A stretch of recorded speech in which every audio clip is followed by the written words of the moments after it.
Mi nombre es Ricardo. Esta historia ocurrió hace unos 5 años, en el otoño de 2018, en un rincón apartado de la región andina colombiana. Era una finca vieja, olvidada por el tiempo, a la que mis tíos llamaban La Ciénaga.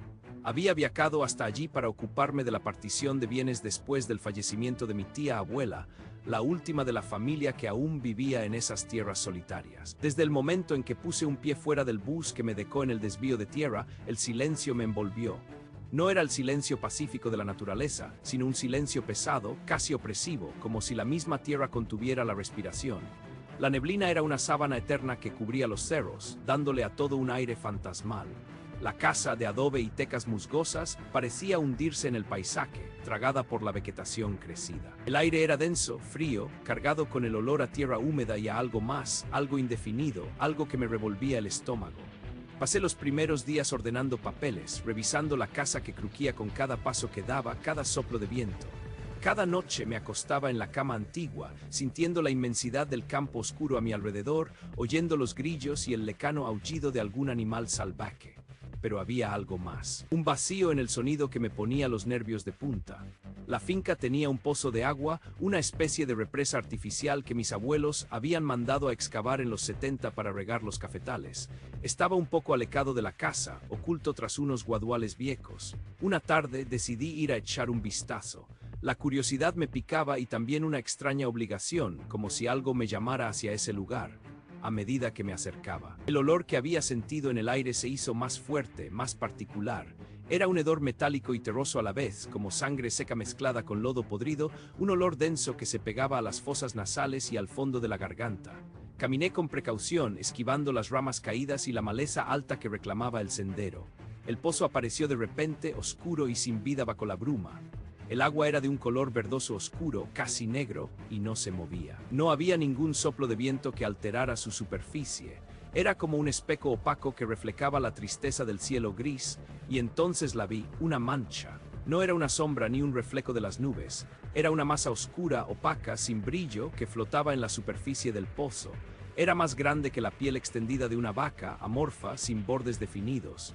Se extendía sobre el agua como una capa de aceite espeso. Pero no se ondulaba ni creaba burbujas. Era completamente inmóvil, absolutamente quieta, pero su presencia era palpable, densa, casi viva. El hedor metálico y a podredumbre venía directamente de ella, o al menos así lo sentí. Me quedé allí paralizado con los ojos fijos en esa cosa. Mi mente intentaba darle una explicación, una forma lógica. Alguna alga, una capa de desechos, pero no encajaba.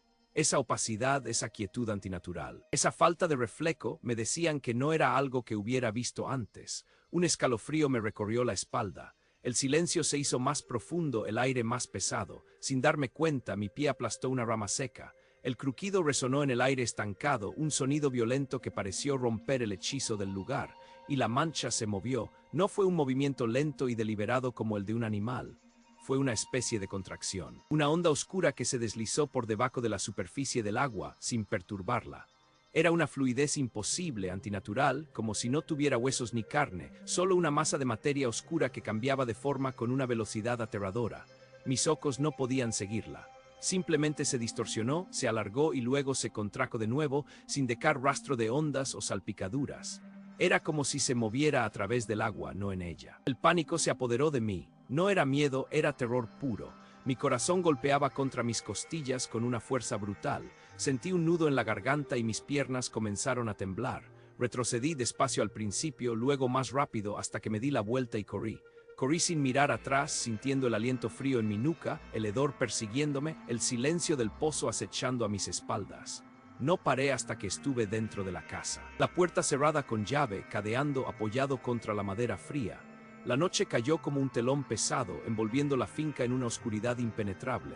Me negué a encender muchas luces. La escasa iluminación de una lámpara de queroseno apenas lograba disipar las sombras que danzaban en las esquinas de las habitaciones.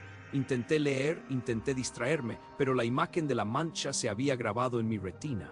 Cada crujido de la casa, cada soplo del viento entre las tecas me hacía saltar. Y entonces empezó, un goteo, claro y persistente. Lo escuché por primera vez en la cocina. Clap, clap, clap, un sonido aislado al principio como una fuga en el techo. Fui a revisar, linterna en mano, no había nada, las paredes estaban secas, el techo intacto. Regresé al salón y el goteo comenzó de nuevo, esta vez desde el pasillo.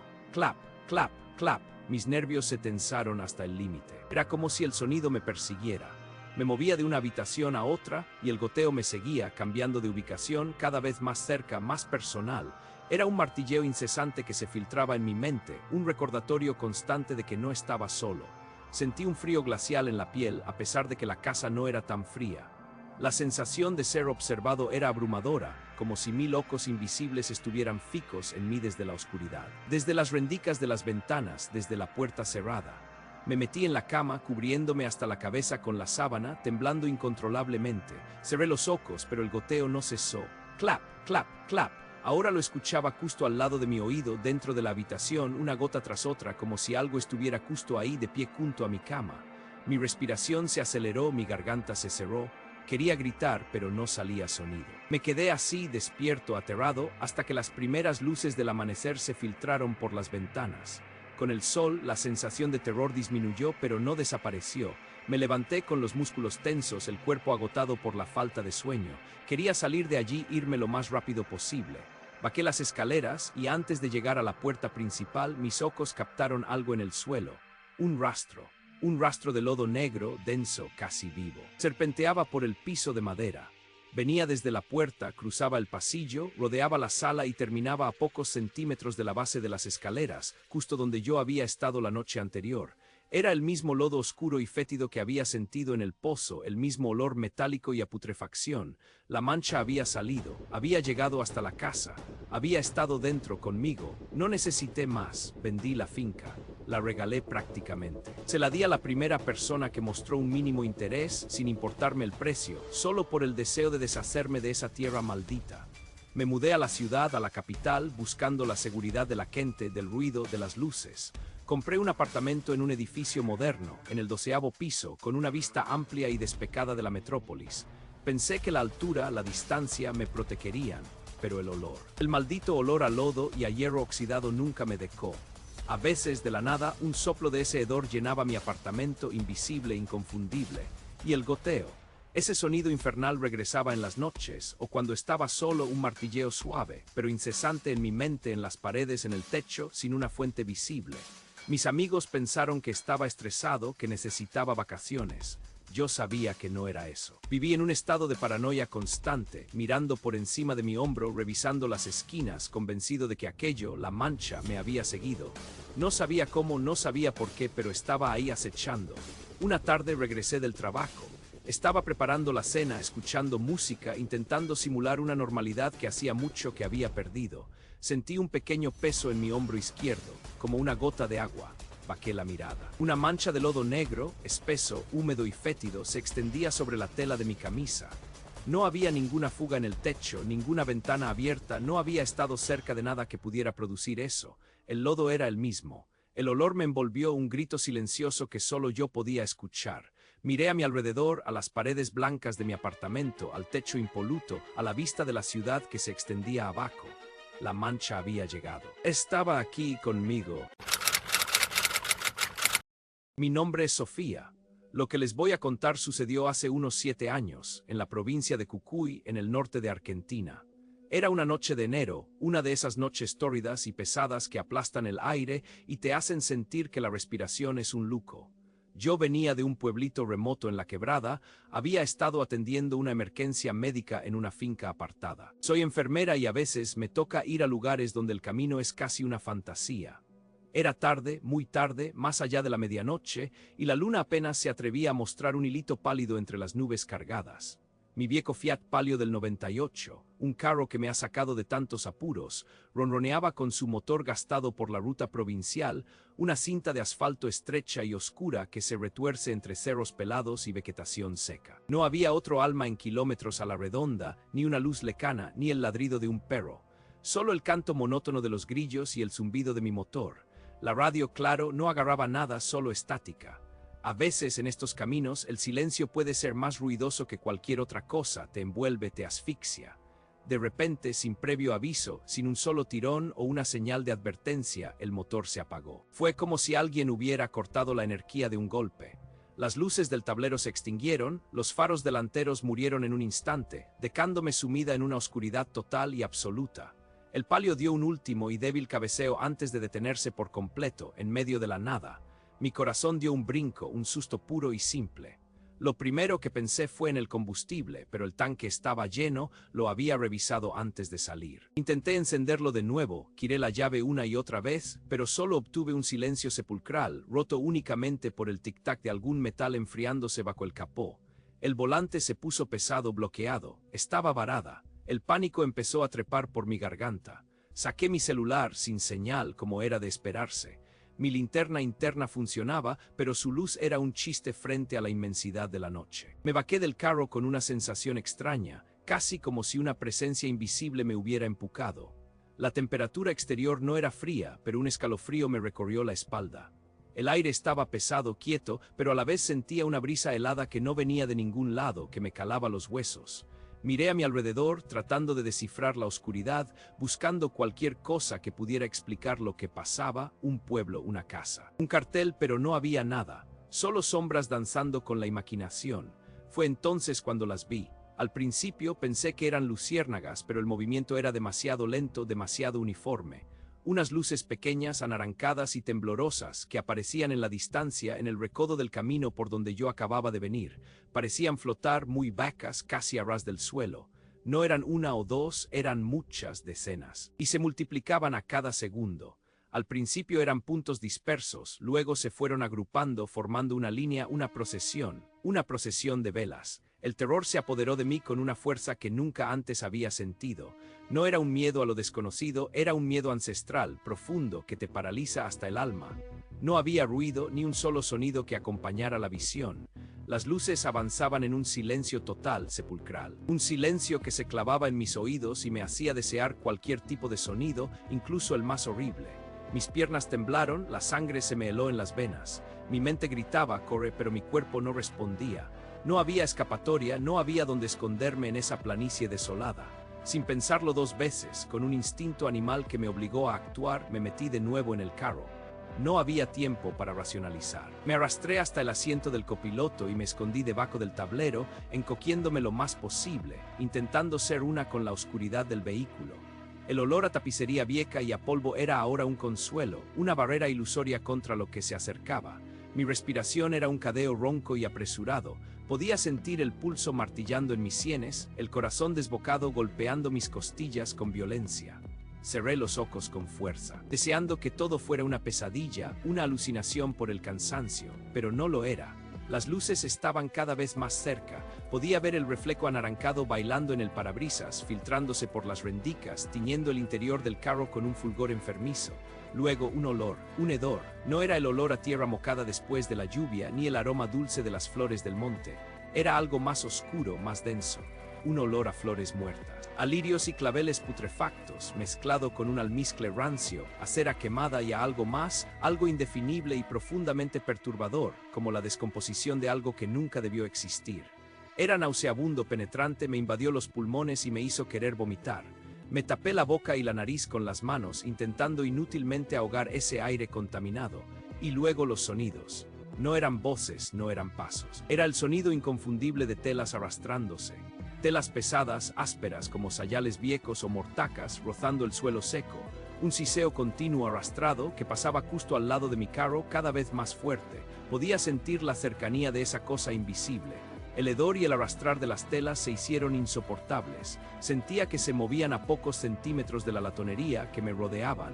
El frío también se intensificó. Un frío que venía de la nada, que penetraba el metal del carro como si no fuera una barrera, calándome hasta la médula.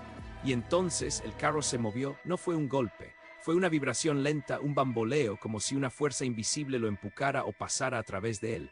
Podía sentir la estructura del palio crujir, los amortiguadores suspirar bajo un peso que no podía ver.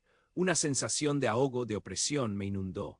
Sentí un roce, muy leve en la parte superior de mi cabeza, como si algo invisible hubiera pasado muy cerca, casi tocándome. El corazón me iba a estallar, mi cuerpo temblaba sin control. El arrastrar de las telas continuó alejándose lentamente. El hedor a flores podridas empezó a disiparse, aunque la esencia rancia se quedó grabada en el aire. Las luces de las velas, las vi a través del parabrisas, disminuían en la distancia, siguiendo la curva del camino por donde yo debía ir. Se desvanecieron tan misteriosamente como habían aparecido, dejando solo la oscuridad y el silencio de nuevo.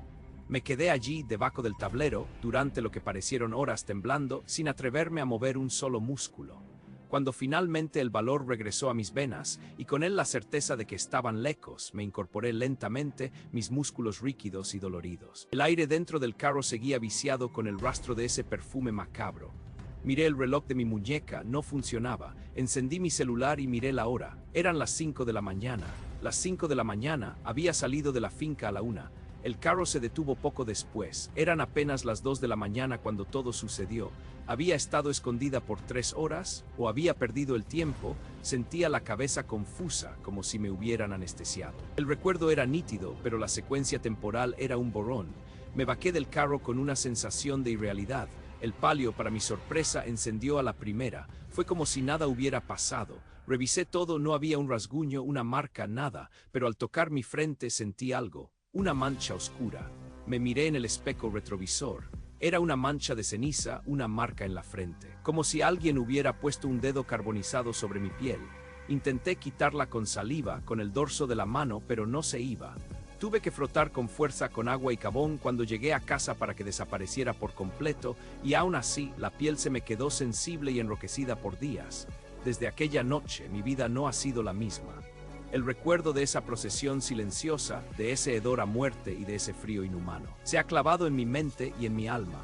Ya no puedo ir a velorios. El simple olor de los lirios o los crisantemos, por más frescos que sean, me provoca náuseas, me trae de vuelta el olor rancio, putrefacto de aquella noche. Parece que ese olor se impregnó en mi memoria olfativa, un recuerdo constante de lo que vi y sentí. Sé que no fue un sueño, sé que no fue una alucinación, fue real. Y cada vez que la noche se vuelve muy oscura, cada vez que el viento sopla de una manera particular, cada vez que siento un escalofrío sin explicación, siento que la procesión de las ánimas, esas almas en pena, sigue su camino y que en cualquier momento podría volver a encontrarme con ellas. Mi nombre es Marco. Lo que les voy a contar sucedió el verano pasado en un lugar al que muchos prefieren no acercarse, en las profundidades de la sierra peruana. No en un pueblo turístico, sino en una pequeña y olvidada aldea llamada Valle Escondido, a la que solo se llega por un camino de tierra que apenas existe en los mapas. Fue allí, en una vieja casa de adobe que mi tío abuelo Mateo me había dejado en herencia, donde mi vida cambió para siempre. Yo solo quería venderla, salir de ese lugar lo más rápido posible. Llegué al pueblo después de un viaje agotador. El sol de la tarde teñía de naranja los picos andinos y el aire era denso, pesado, cargado con el olor a tierra seca y a humo de leña. La casa de mi tío abuelo se alzaba solitaria en las afueras, una estructura de adobe con techo de paja, casi fundida con el paisaje. Desde que llegué, sentí un escalofrío que no tenía nada que ver con el viento frío de la sierra. Era una quietud antinatural, como si el tiempo se hubiera detenido en sus paredes. El interior era oscuro y polvoriento, con muebles cubiertos por sábanas blancas que parecían fantasmas silenciosos. La primera noche, antes de acomodarme, quise beber un poco de agua. Había un viejo filtro de barro, de esos que usaban antes, en una esquina de la cocina. Abrí la tapa y lo que vi me heló la sangre. El agua, o lo que parecía agua, era una sustancia negra y densa, aceitosa, que apenas reflejaba la poca luz que entraba por la ventana. No olía a nada en particular, pero su aspecto era repugnante, enfermizo. La vacié por el desagüe sin pensarlo mucho, diciendo que era la humedad o alguna suciedad vieja, tratando de convencerme. Esa noche el cansancio me venció rápido. Me tendí en un colchón viejo que había desenrollado en el suelo de la sala. La oscuridad era total, más profunda que cualquier oscuridad que hubiera conocido en la ciudad. Sin luces, sin ruidos, solo el zumbido de mis propios oídos. Pero la quietud no duró. Al poco tiempo empecé a escuchar un sonido, como si algo pesado fuera arrastrado por el piso de la habitación contigua. Arrastrar, raspar, arrastrar, un ruido sordo constante, que venía y se iba, lento, agónico. Mi corazón empezó a golpear con fuerza contra mis costillas. Intenté racionalizarlo, el viento moviendo algo, quizás un animal, pero la cadencia era demasiado regular, demasiado intencionada. El sonido se acercaba, o eso me pareció. De repente, el arrastre se detuvo justo al otro lado de la pared donde yo estaba acostado. Un silencio tenso llenó la habitación, un silencio que era casi peor que el ruido. Entonces sentí un peso, primero leve como si alguien se hubiera sentado en el borde del colchón. Luego el peso aumentó opresivo, aplastante, directo sobre mi pecho. Mis pulmones luchaban por respirar como si una losa invisible me estuviera ahogando, y entonces lo sentí. Un hálito frío y denso con un inconfundible olor a tierra mojada, a barro, a humedad de tumba justo encima de mi cara. Intenté gritar, pero mi voz no salía. Intenté moverme, pero mis músculos estaban paralizados, como si el miedo me hubiera petrificado.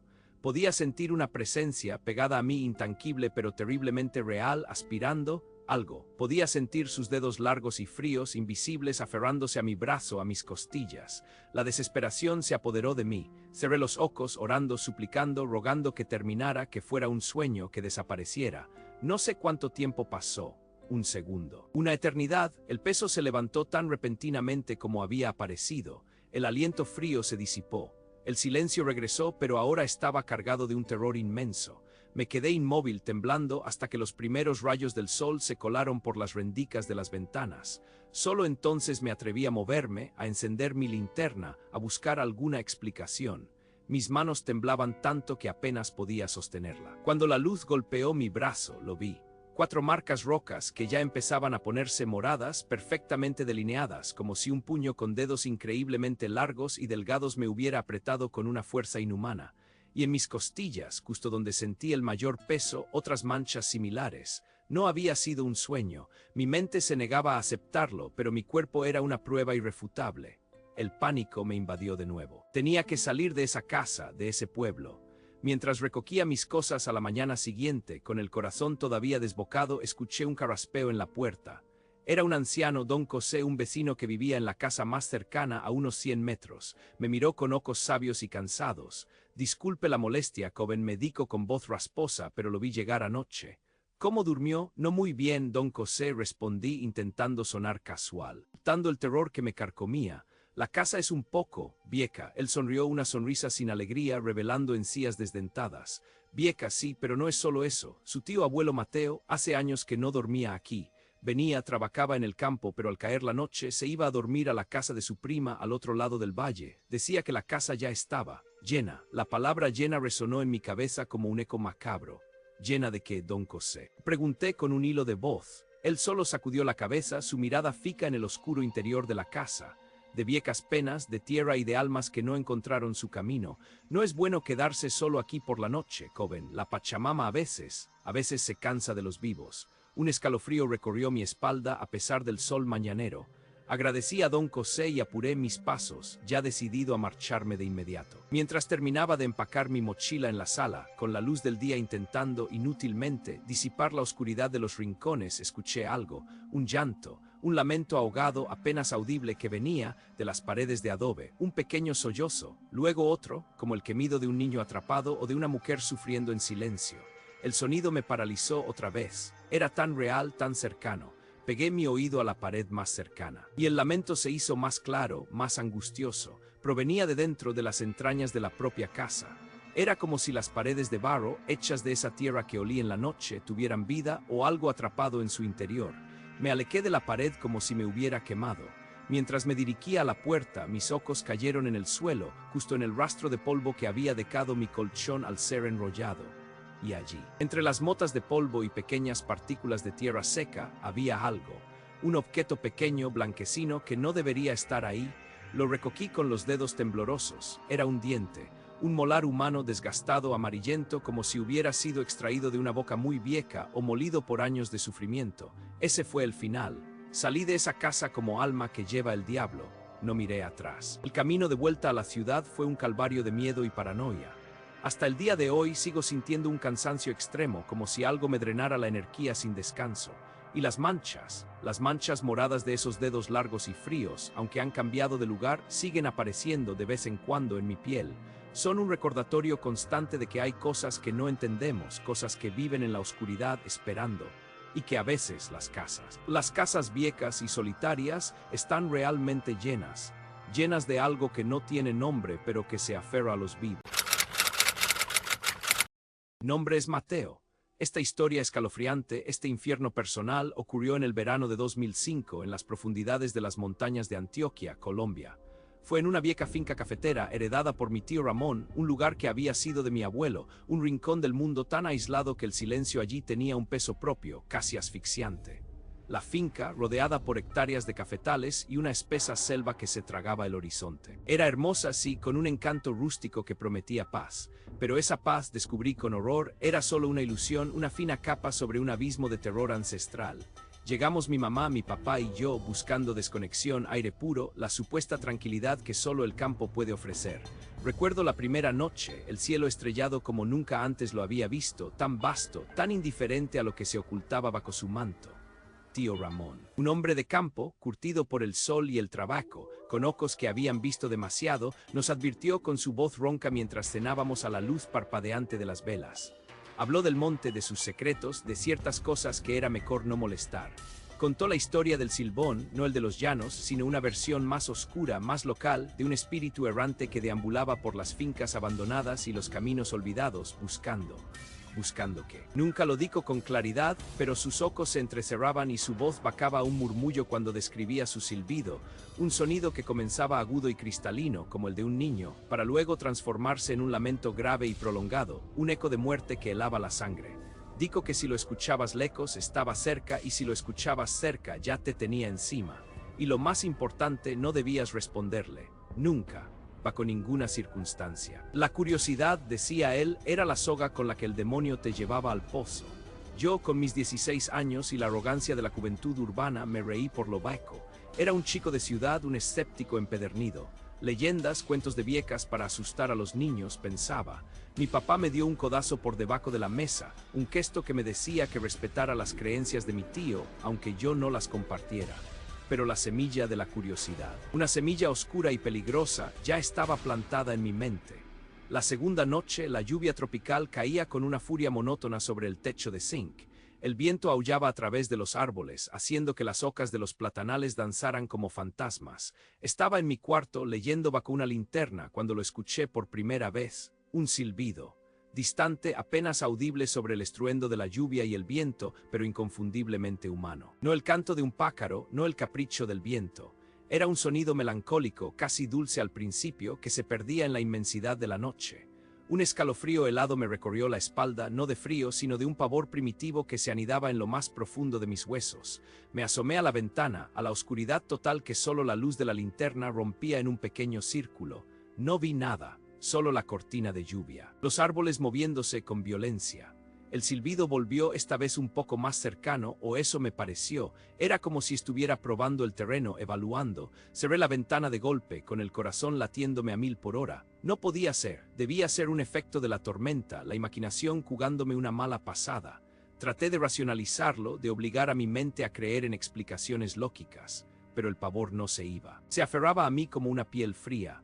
Las horas pasaron, la lluvia no cesaba, el silbido también, parecía rodear la casa, moverse de un lado a otro, a veces más fuerte, otras veces más débil, pero siempre presente como una respiración monstruosa en la noche. No podía dormir, el miedo me mantenía despierto con los sentidos agudizados. Escuchaba el goteo de la lluvia, los pequeños ruidos de la madera crujiendo, el sonido de mi propia respiración agitada, y el silbido. Luego el silbido se detuvo, un silencio repentino y absoluto cayó sobre la finca, un silencio más aterrador que el ruido. Me quedé inmóvil en la cama, con los ojos clavados en la oscuridad de la ventana, esperando. Mis oídos zumbaban con la tensión. 1 minuto, 2 minutos, 5. El silencio se hizo insoportable, una tortura. Mis nervios estaban a flor de piel, sentí una ráfaga de adrenalina. Una mezcla de terror y una extraña rabia irracional. La incredulidad se mezclaba con el agotamiento. Y entonces lo escuché de nuevo, pero esta vez no era distante. Estaba justo afuera de mi ventana. El silbido era agudo, penetrante, como una flauta desafinada que se clavaba directamente en mi cerebro y luego se transformó, como mi tío había descrito, en un lamento grave, casi un gemido de ultratumba, largo y sostenido. Era un sonido antinatural, humano y al mismo tiempo algo completamente ajeno a lo humano. Y con él un olor. Un olor nauseabundo a tierra mojada mezclada con humo rancio y algo putrefacto como carne en descomposición. Era tan intenso que me dio arcadas. En ese momento la rabia le ganó al miedo. Mi escepticismo se transformó en una provocación estúpida, una necesidad de demostrarle a la oscuridad y a mí mismo que no había nada allí. No sé qué fuerza demoníaca me impulsó. Me levanté de la cama, mis piernas temblaban y caminé hacia la ventana. La abrí de golpe, sintiendo el aire frío y la lluvia golpear mi rostro. «Ya basta, maldita sea», grité a la oscuridad con mi voz temblorosa pero cargada de una desesperación furiosa. «Vete, déjanos en paz». El silbido se cortó abruptamente. Un silencio aún más profundo y denso cayó sobre la finca. La lluvia pareció amainar. El viento cesó. El mundo entero se quedó en suspenso, conteniendo el aliento. Mi corazón latía tan fuerte que sentía que me iba a explotar el pecho. Y luego un sonido, un golpe seco, no en el suelo sino encima de mí, en el techo de zinc. Un crack que sonó como si alguien hubiera puesto un pie pesado, demasiado pesado, directamente sobre él. La casa entera vibró ligeramente. Mi sangre se heló. Sentí como cada célula de mi cuerpo gritaba de terror. Otro golpe, luego otro. Pasos lentos, pesados, arrastrados sobre el techo de mi habitación. La criatura se estaba moviendo por encima de mí. El olor a podredumbre se hizo más fuerte, casi insoportable. Mi estómago se revolvió. Intenté cerrar la ventana, pero mis manos temblaban tanto que apenas podía coordinar mis movimientos. Mientras intentaba cerrarla, vi una sombra, una silueta. Era alta, altísima, más alta que cualquier persona. Se movía entre los cafetales, apenas perceptible en la penumbra de la noche lluviosa, pero la veía o creía verla con esa forma alargada y antinatural. No tenía facciones discernibles, era solo una masa oscura y erguida, un vacío, un chirrido metálico. El sonido venía de la ventana. Mis ojos se dirigieron a los goznes. La ventana, que apenas había logrado cerrar a medias, estaba siendo forzada. La madera gemía. Algo intentaba abrirla desde afuera. Con una fuerza sobrehumana, con un pánico que nunca antes había conocido, logré cerrarla y asegurar el pestillo.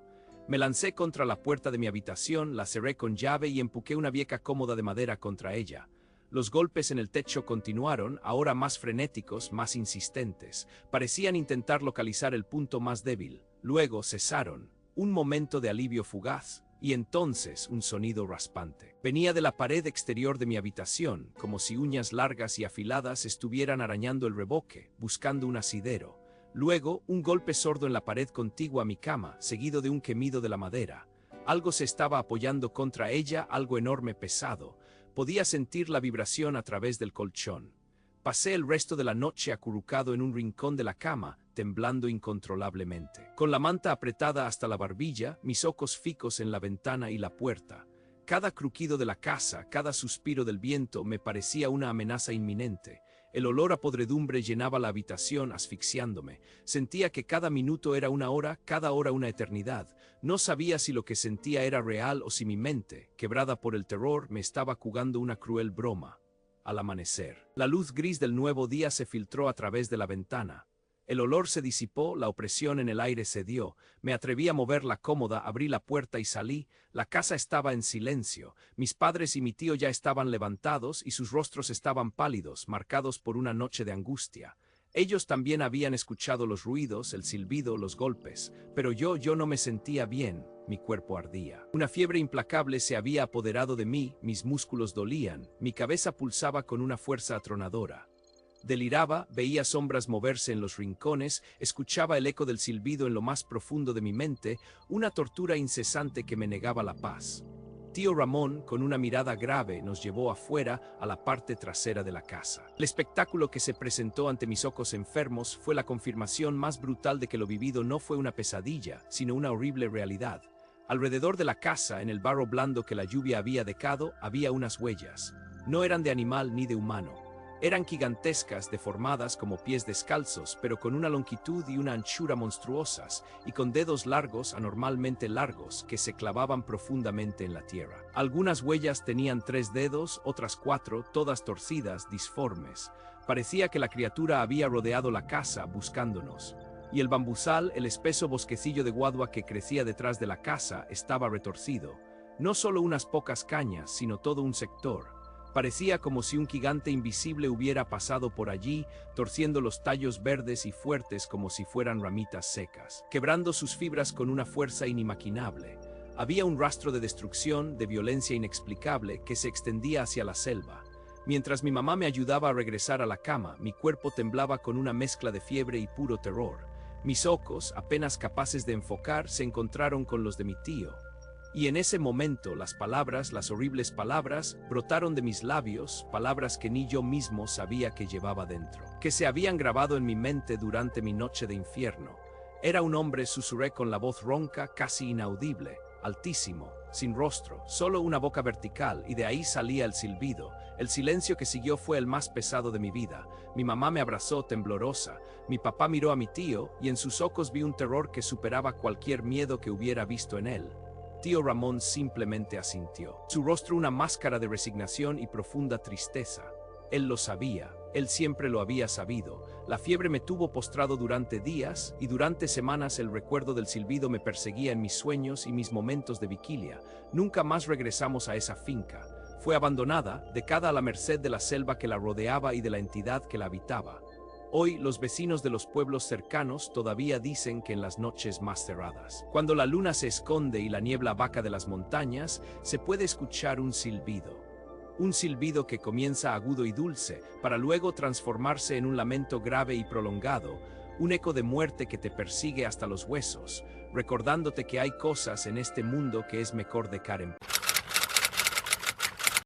Mi nombre es Mariana, y lo que voy a contarles me ocurrió una sofocante noche de verano en el interior de Salta, en el norte de Argentina, hace un par de años. Nunca fui una persona de creer en fantasmas ni en cuentos de aparecidos, siempre fui de pies en la tierra, literal y figurativamente, hasta esa noche. Había estado visitando a mi abuela enferma en su rancho, un lugar tan apartado que el silencio era espeso, casi doloroso. Era el tipo de silencio que te hacía escuchar el pulso de tu propia sangre en los oídos. La ruta hasta allí era un verdadero castigo, kilómetros y kilómetros de camino de tierra, o ripio como le decimos nosotros, que serpenteaba entre arbustos espinosos y algarrobos secos, bajo un cielo que en la ciudad apenas se vislumbra. Esa noche, el cielo estaba increíblemente negro, salpicado de estrellas, pero sin luna. Una oscuridad tan profunda que parecía absorber la luz de mis faros. Salí del rancho de mi abuela después de medianoche, con el corazón apretado por dejarla, pero sabiendo que tenía que volver a la ciudad. El motor de mi viejo Peugeot ruquía monótonamente, levantando nubes de polvo rojizo que se disipaban en la negrura. Mis ojos, cansados, barrían la oscuridad, intentando distinguir la silueta del camino.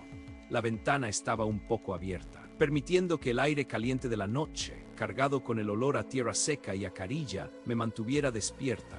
Ya llevaba un buen rato manejando, la radio apenas lograba sintonizar algo y lo poco que captaba eran interferencias y susurros fantasmales que me hacían cambiar de emisora cada tanto. Me sentía completamente sola en el mundo, en medio de la nada. Fue entonces, en un tramo particularmente desolado donde el camino se estrechaba y los árboles parecían crecer más densos, que la vi, una figura. Al principio pensé que era un animal grande, quizás un puma o un perro vagabundo, pero a medida que me acercaba, la forma se hizo inconfundiblemente humana. Era una mujer. Estaba de pie a un lado del camino, casi al borde de un barranco poco profundo, envuelta en lo que parecía ser una especie de camisón blanco o una túnica muy vieja. La tela, desgastada y quizás sucia, ondeaba ligeramente con la leve brisa que se colaba por los arbustos. Mi primer instinto fue la sorpresa, la incredulidad. ¿Quién estaría a esa hora en ese lugar tan desamparada? Disminuí la velocidad pensando en ofrecerle ayuda, en preguntarle qué le pasaba. Quizás era una persona que se había perdido, o que había sufrido un accidente y necesitaba un aventón. A medida que el auto se desaceleraba, mis faros la iluminaron por completo, y ahí fue cuando el aire se me quedó atascado en la garganta. Su cabello, largo y desgreñado, caía sobre su rostro, pero pude ver sus ojos. Eran oscuros, vacíos, sin vida. Su piel, pálida como el hueso, contrastaba con la oscuridad de la noche y el blanco sucio de su ropa.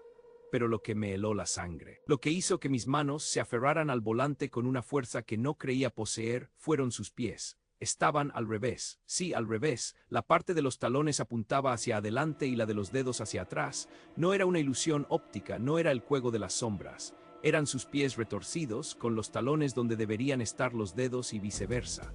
Estaba parada en el borde del camino, pisando directamente sobre las espinas afiladas de un chañar seco, de un arbusto de brea, espinas que podían atravesar una suela de zapato sin problema. Y no sangraba, no se inmutaba, era como si no sintiera nada. Una ola de terror puro me invadió, un terror que nunca antes había experimentado. No era una persona, no podía serlo. Era algo más, algo que desafiaba toda lógica, toda razón. Mis entrañas se retorcieron y un escalofrío me recorrió desde la nuca hasta los talones. Sin pensarlo 2 veces, pisé el acelerador a fondo. El auto, que ya no era tan ágil, respondió con un gemido, lanzando un chorro de gravilla hacia atrás. Miré por el espejo retrovisor con el corazón latiendo desbocado contra mis costillas. La figura seguía allí, inmóvil, observándome, o al menos eso sentí. Sus ojos, o lo que imaginé que eran sus ojos, parecían perforar la oscuridad detrás de mí. La vi por un instante más, su silueta blanca recortada contra el negro absoluto, y luego desapareció tras una curva. Intenté convencerme de que había sido el cansancio, la sugestión, que había visto mal, pero la imagen de esos pies, de esos ojos vacíos, estaba grabada a fuego en mi mente. Mis manos temblaban, mis rodillas flaqueaban. El miedo me había paralizado por completo, pero tenía que seguir. Alejarme de ese lugar, de esa cosa. Apreté el acelerador aún más, intentando dejar atrás esa visión de pesadilla. El motor rugía, el polvo se levantaba. Contaba los kilómetros, esperando ver las luces de algún pueblo, de alguna señal de civilización, pero el camino de ripio parecía interminable, y de repente un sonido, un chasquido metálico seguido de un gemido áspero. El auto comenzó a perder fuerza. Una luz roja se encendió en el tablero. La de la temperatura. El vapor comenzó a salir a chorros del capó, nublando mi visión. No podía ser. No en ese momento, no después de lo que acababa de ver. El motor tosió una última vez, con un estertor que sonó a despedida, y se detuvo por completo. El silencio volvió más denso, más opresivo que antes. Solo se escuchaba el pitido agudo de mis oídos y el goteo constante del agua hirviendo cayendo sobre el metal caliente del motor. Me quedé allí, sentada al volante, respirando agitadamente, con el corazón golpeando como un tambor descontrolado. La oscuridad era total. Mi auto, ahora una isla de metal inerte, estaba rodeado por un mar de negrura absoluta. Apagué los faros para conservar la batería, sumergiéndome en la penumbra. El aire caliente de la noche se coló por las ventanillas, trayendo consigo el olor a tierra mojada y a algo más, algo indefinible como a humedad y a viejo. A tiempo detenido, no me atrevía a vacarme, no después de la mujer, no podía. Mi mente gritaba, me decía que no era real, que solo había sido una alucinación, pero mi cuerpo estaba congelado por el pánico, y entonces lo sentí, una ligera vibración, no del motor, no del camino. Una vibración sutil, como si algo o alguien se estuviera apoyando contra el auto. Al principio pensé que era mi imaginación, que el miedo me estaba jugando una mala pasada, pero luego la vibración se hizo más evidente, más rítmica, un pequeño, casi imperceptible balanceo del auto. Contuve la respiración, mis ojos escudriñando la oscuridad fuera de la ventanilla, intentando ver algo, cualquier cosa. No había luna ni estrellas lo suficientemente brillantes para iluminar, solo la negrura absoluta, y entonces lo escuché, una respiración, áspera, cansada, como la de alguien que ha corrido por mucho tiempo o que lleva un gran peso sobre los hombros. Venía de mi lado, del lado del conductor, una respiración profunda que inspiraba lentamente y exhalaba con un siseo ronco. Estaba ahí, justo fuera de mi puerta, mis uñas se clavaron en el cuero del volante. Las lágrimas brotaron de mis ojos, calientes, trazando caminos por mis mejillas polvorientas. Me encogí en el asiento, queriendo hacerme pequeña, invisible. Cerré los ojos con fuerza, deseando despertar de esa pesadilla. Pero la respiración seguía ahí, incesante, lenta, con un dejo de tristeza y de algo más de amenaza. Podía sentir el calor o quizás el frío de su presencia a centímetros de mí a través de la delgada chapa del auto. Era una sensación de ser observada, de ser escrutada con una intensidad que traspasaba el metal. Cada minuto era una eternidad. Mi corazón latía tan fuerte que creí que saldría de mi pecho. Mi ropa estaba empapada en sudor frío. No me atrevía a abrir los ojos, ni a moverme por miedo a provocarla a que hiciera algo. La respiración era lo único que escuchaba, un mantra terrorífico en la oscuridad, y entonces en la distancia una luz. Un punto diminuto que creció rápidamente acompañado por el zumbido de un motor. Un camión. La luz se acercó, revelando la silueta de un camión cisterna, uno de esos que llevan agua a los ranchos más apartados. Mis ojos se abrieron de golpe, llenos de una esperanza desesperada. El camión redujo la velocidad al verme, los faros potentes iluminando mi pequeño auto varado y el camino alrededor. La respiración al lado de mi puerta se detuvo, al instante, como si nunca hubiera estado allí. Abrí la puerta de mi auto de un empujón, casi cayéndome al suelo, y corrí hacia el camión que se detenía unos metros más adelante. El conductor, un hombre mayor con un rostro curtido por el sol y el viento, bajó la ventanilla. Me miró con una expresión de calma, casi de aburrimiento. Mis palabras salieron atropelladas, tartamudeando, intentando explicar lo de la mujer, los pies al revés, la respiración en mi puerta. Él solo asintió lentamente, encendiéndose un cigarrillo. Exhaló una bocanada de humo hacia la noche y dijo, con una voz rasposa, como si hablara del clima, a la viuda del monte: anda suelta por aquí cada tanto, especialmente cuando la luna no está. No se asuste, Mica, ya la va a dejar tranquila. Es solo que no le gusta que la apuren, y no le gusta que la vean. Me ayudó a enganchar mi auto al suyo y me llevó hasta el pueblo más cercano, sin hacer más preguntas, sin mostrar la menor sorpresa. Era como si mi relato fuera tan común como el polvo de ese camino. Llegué a la ciudad, traumatizada, pero aliviada de estar lejos de esa oscuridad y de esa cosa. Mis amigos y familiares intentaron convencerme de que había sido el cansancio, el estrés, la soledad. Yo misma intentaba creerlo, pero la imagen de sus pies y el sonido de su respiración aún me atormentaban. Una semana después, al ir a buscar mi auto de la cochera cerrada de mi edificio, noté algo extraño. En el parabrisas y en el vidrio trasero había unas marcas. No eran rasguños. Eran como si algo pesado o alguien se hubiera arrastrado verticalmente por el cristal, dejando unas marcas paralelas como de uñas o garras muy largas. Y lo más escalofriante era que, a pesar de que mi auto había estado en una cochera cerrada en la ciudad, en el interior, sobre los asientos y el tablero, había una fina capa de tierra roca. De ese polvo fino y rojizo, el mismo que se levantaba de los caminos del monte salteño. El mismo polvo que yo había dejado atrás esa noche de terror.